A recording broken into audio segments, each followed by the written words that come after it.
আসসালামু আলাইকুম। আমরা এখন যাচ্ছি আমি আর ইসুফদা ধুলিয়ান ঘাট।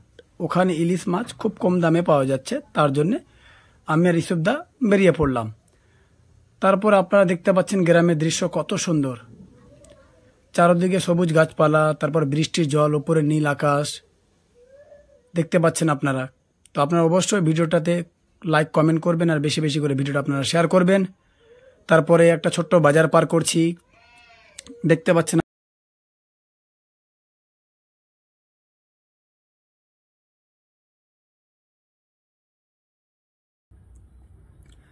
তো ভিডিওটা আপনারা সম্পূর্ণ দেখবেন, গ্রামের দৃশ্য খুব ভালোভাবে আপনাদেরকে দেখানোর চেষ্টা করব। এটা ধুলিয়ান বাজার পার করছি আমরা।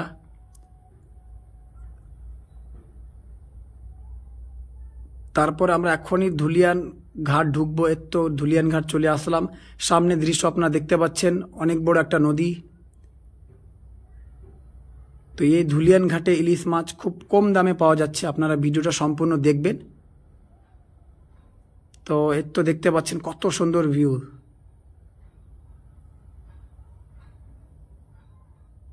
মানুষ সাইকেল নিয়ে অনেকজনই হয়তো বাজার করতে গিয়েছিল ওখানে, দেখতে পাচ্ছেন আপনারা ভিডিওর মাধ্যমে।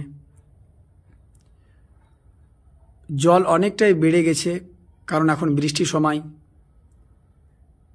যাই ওখানে দেখা যায় ইলিশ মাছ পাওয়া যাচ্ছে কি না, কারণ এখন তো বাংলাদেশ থেকে ইলিশ মাছ আসে না। আমি আবার নৌকার উপরে চাপলাম। দেখতে পাচ্ছেন অনেকটা নৌকা এখানে রাখা আছে।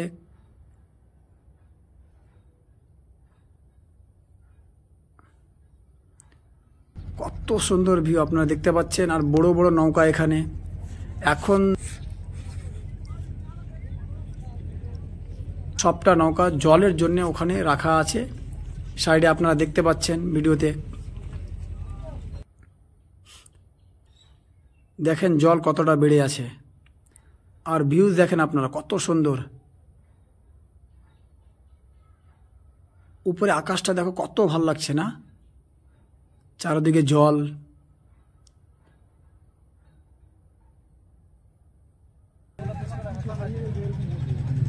আপনাদেরকে সম্পূর্ণ দেখানোর চেষ্টা করেছি ভিডিওতে। ইসুফদা ক্যামেরা করছে। সবটা